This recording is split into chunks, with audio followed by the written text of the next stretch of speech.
দর্শক দেখছিলাম এখানে সেরা মানের কিছু গরু সংগ্রহ করছে রাজ্জাক ভাই। রাজ্জাক ভাই আসসালামু আলাইকুম। ওয়ালাইকুম সালাম ভাই। কেমন আছেন? আলহামদুলিল্লাহ কি অবস্থা বলেন তো আজকে? ভাই। দর্শকে তো কিভাবে পরিচয় দিব, যেমন কতদিন ধরে নাই, হ্যাঁ। যেমন বাজারে কিনি, বাজারে বেচা কিনে করি। আচ্ছা। এখন কয়দিন ধরে এরকম ভালো বেচা কিনে চললো, হ্যাঁ এখন আবার বাজারে আমদানি বেশি, এই হ্যাঁ। কারণে ভিডিও আবার দেখা শুরু করছি। এই আর আচ্ছা কি। আচ্ছা আচ্ছা আচ্ছা, এটা সিঙ্গেলে কত যাচ্ছেন আপনি? এটা দাম চাওয়া হয় 2,10,000 ভাই। দাঁত হয়েছে? হ্যাঁ, 2 দাঁত বয়স। বেচা কিনা একবার ফিনিশিং? একদম ফিনিশিং হবে 1,90,000 টাকা। 1,90,000। হ্যাঁ। আচ্ছা, এই পাশেরটা? এই পাঁচটা দাম চাচ্ছি, দাম চাওয়া 1,20,000। বিক্রি? 1,20,000।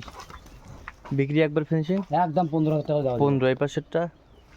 এই রেগুলোর দাম চাওয়া 1,25,000। একবার ফিনিশিং?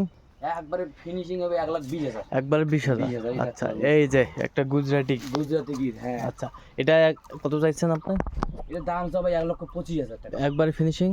ফিনিশিং দরদাম করে নিতে পারবে। আচ্ছা আচ্ছা, দরদাম করে নিতে পারবে। হ্যাঁ, আচ্ছা, এগুলো যদি কেউ নিতে চায় আপনার মাধ্যমে দিতে পারবেন? দেওয়া যাবে। আচ্ছা, নাম্বারটা বলুন। 015 হ্যাঁ 400 হ্যাঁ 98 হ্যাঁ। 380। আচ্ছা, এই নাম্বার যোগাযোগ করলে এই হবে? নাম্বার যখন যোগাযোগ করবে তখন এরকম গরু আল্লাহ দিলে কম বেশি করে যোগাযোগ করতে পারবো। আচ্ছা আচ্ছা, ঠিক আছে, ওকে, ধন্যবাদ।